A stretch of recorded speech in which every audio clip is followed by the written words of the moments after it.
আম্মা আব্বা আমি একটা সিদ্ধান্ত নিচ্ছি, আমি মাহিকে আবার বিয়ে করবো। অসম্ভব, আপনি বেঁচে থাকতে আপনি আবার বিয়ে করতে পারবেন না দুলা ভাই। কেন? আমার বউকে আমি বিয়ে করতে পারবো না কেন? কারণ আপনি আবার বিয়ে করেন সেটা আমি চাই না। আপনার যদি আবার বিয়ে করতে হয় তাহলে আমাকে করবেন, আমার বোনকে না। অসভ্য, এই তোর ফাজিল বেয়াদব।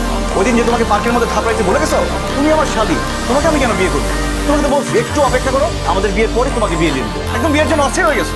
মারিয়া, তুই বিয়ের জন্য তো পাগল হচ্ছিস কেন? কত তা বড় বোনের দুলা ভাই বিয়ে করে নি, তারপরে তোর বিয়ে দিয়ে দিবি। মা কিসের মা?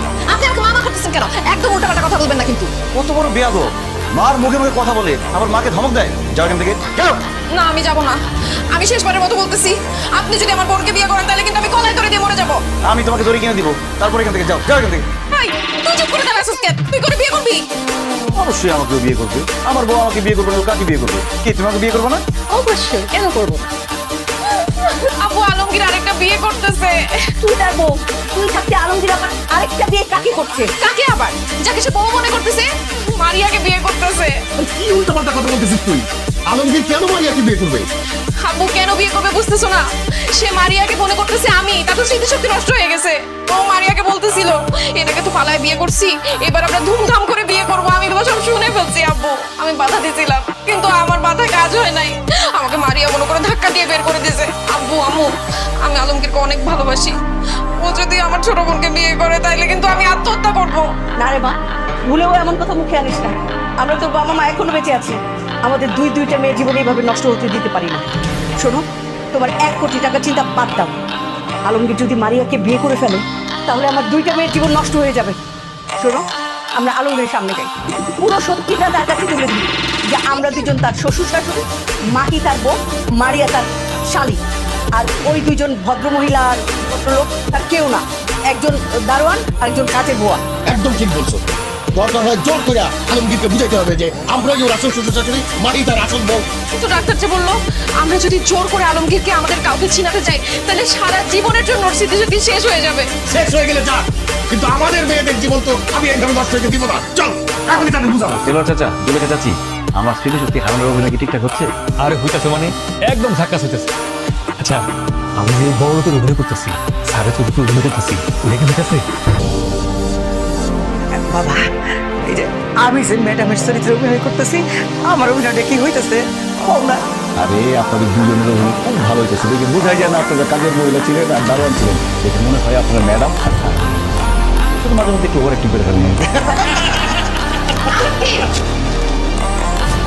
এতদিন তোমার স্মৃতিশক্তি নষ্ট হয় নাই, তুমি এতদিন যাবত আমাদের এখানে অভিনয় করেছো। তোমার এত বড় সাহস, আমাকে দিয়ে তুমি দারোয়ানের কাজ করিয়েছো, টাকার কাপড় খাইয়েছো, সব তোমার সাজানো নাটক। তোমাকে তোমাকে আমি গুলি করবো। তো বদমাস, ফটকাবাজ, খারাপ ছেলে আমাকে কাজের বুয়া বানিয়ে এই পুরো বাড়ির কাজ করিয়েছে। দিন রাত আমি মানসিক যন্ত্রণায় ভুগেছি, আমাকে শারীরিক টর্চার করা হয়েছে। তোকে আমি নারী নির্যাতনের মামলায় দিব, তোকে আমি পুলিশে দিব, আর আমি তোকে তালাক দিব। তোর সাথে আমি আর সংসার করবো না। তার আগে বল, তুই এত বড় নাটক কেন করছিস? প্রতিশোধ নেওয়ার জন্য। প্রতিশোধ? কিসের প্রতিশোধ? মাহি, আমি গ্রামের একজন সহজ সরল ছেলে, ঢাকা শহরে আসছিলাম পড়াশোনা করতে, আমার বাবা মায়ের স্বপ্ন পূরণ করতে। ভাবছিলাম পড়াশোনা শেষ করে একটা ভালো চাকরি করব, আমার বাবা মায়ের স্বপ্ন পূরণ করব, কিন্তু তুমি সেটা হতে দাও নাই। আমাকে তোমার ভালো লেগেছে, আমার সাথে তুমি প্রেম করতে চেয়েছিলে। আমি তোমার সাথে প্রেম করতে চাই নাই বলে তুমি বলেছিলে যে তুমি মরে যাবো। এরপর আমি তোমাকে ভালোবেসে বিয়ে করি, কিন্তু বিয়ের পর তুমি কি করছো? তোমাদের বাসায় আমাকে ঘরজামাই হিসেবে রাখছো, আমাকে আমার বাবা মায়ের সাথে দেখা করতে দাও নাই, আমাকে গ্রামে যেতে দাও নাই, আমাকে একটা বন্দি জেলখানার মধ্যে আটকে রাখছো তুমি। আর এই যে তোমার বাবা মা, কথায় কথায় আমাকে, আমার বাবা মাকে ছোট করে কথা বলতো, আমাকে গরিব চাষাভুষা বলতো, কিন্তু তুমি কোনোদিন প্রতিবাদ করো নাই। তোমার বাবা মা কাজের মহিলা দারোয়ানের সাথে গরু ছাগলের মতো ব্যবহার করতো, তারা নীরবে কাঁদত, সেখানে আমি দেখেছি। তাদের কান্না আমি সহ্য করতে পারিনি ভাই। আর সেই জন্য তোমার বাবা যেদিন আমাকে চেকটা দেয়, সেদিনের চেক নেওয়ার পর আমি অ্যাক্সিডেন্টে মিথ্যা নাটক করি। ওই ডাক্তার ছিল আমার বন্ধু, মিথ্যা স্মৃতিশক্তি হারানোর নাটক করি আমি জানতাম টাকার জন্য তোমার বাবা মা সব করবে, সেজন্য তোমার বাবাকে দারোয়ান আর তোমার মাকে কাজের মহিলা বানিয়ে বোঝাতে চেয়েছি কাজের মানুষ দারোয়ান হলে কি হবে, তারাও তো মানুষ। আর আমি তোমার ছোট বোনকে কেন আমার স্ত্রী বলেছিলাম জানো? কারণ আমি স্ত্রী হিসেবে ওর মতো সহজ সরল ভালো মেয়েকেই চেয়েছিলাম, যে তার স্বামীকে সম্মান করবে, স্বামীর সিদ্ধান্তকে মূল্যায়ন করবে, স্বামীর বাবা মাকে নিজের বাবা মা মনে করবে।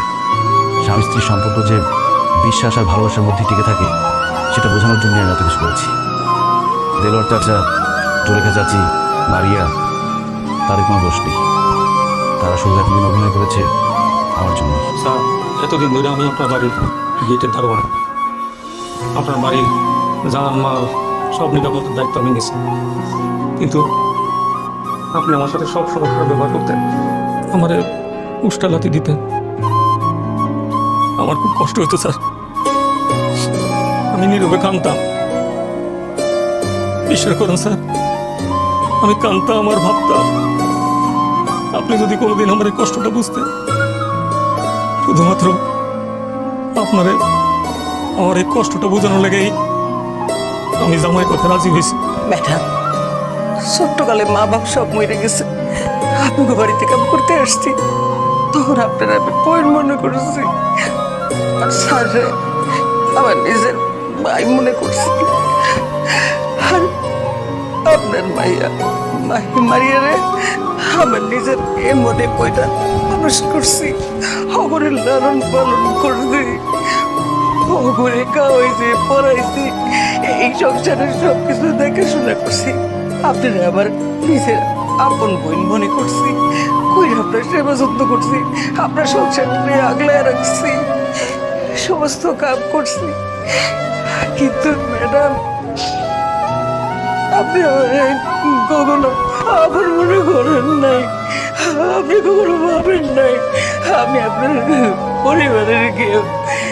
ম্যাডাম, আমার তো কোনো পরিবার নাই, আমি ভাবছিলাম আপনারাই আমার পরিবার। আমিও দেখতাম দুলাভাই তোমার হাজবেন্ড, তারপরে তুমি তাকে ধমক দিয়ে কথা বলো, সবসময় ছোট করে কথা বলো। দুলাভাই গ্রামে যেতে পারতো না, এই জন্য সে তার বাবা মায়ের কথা মনে করে অনেক কান্নাকাটি করতো। সেই কান্না তুমি দেখো নাই, আমি দেখেছি। দুলাভাইয়ের জন্য আমার খুব মায়া হতো।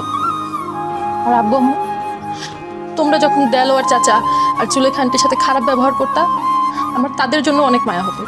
কিন্তু কি করব, তোমরা তো আমার বাবা মা। আর আপু, তুমি তো আমার বড় বোন, এই কারণে না তোমাদের কখনো শাসন করতে পারি না। তাই দুলাভাই আমাকে যখনই নাটকটা করতে বললো, আমি রাজি হয়ে যাই। আমি জানি তোমাদের খারাপ লেগেছে, কিন্তু এই ছাড়া না তোমাদেরকে বোঝানোর কোনো উপায় ছিল না। আব্বা, আপনি যে আমাকে 1 কোটি টাকার চেক দিয়েছিলেন, টাকাটা ক্যাশ করে আমি নিরাপদ জায়গায় রেখেছি। আপনার টাকা আমি বুঝিয়ে দিব। আর আমি বুঝে গেছি, তেলে জলে যেমন মিশে না, তেমনি বড় লোক গরিব কখনো এক হয় না। তাই আমি সিদ্ধান্ত নিয়েছি আমি গ্রামে চলে যাব, আমার বাবা মায়ের কাছে। না না আলমগীর, তুমি আমাকে ছেড়ে কোথাও যাবে না। দেখো, আমি আমি মানছি আমার ভুল হয়েছে।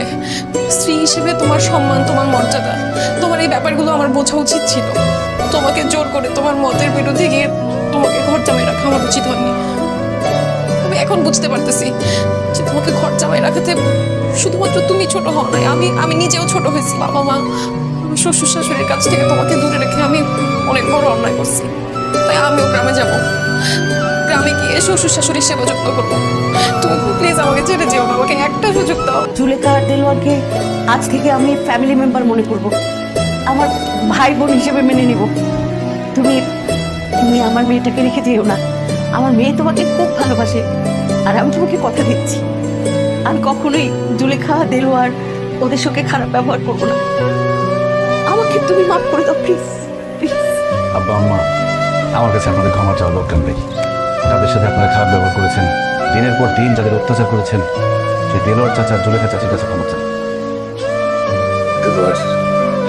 আসো ভাই, স্যার, স্যার তুমি আমার ভাই।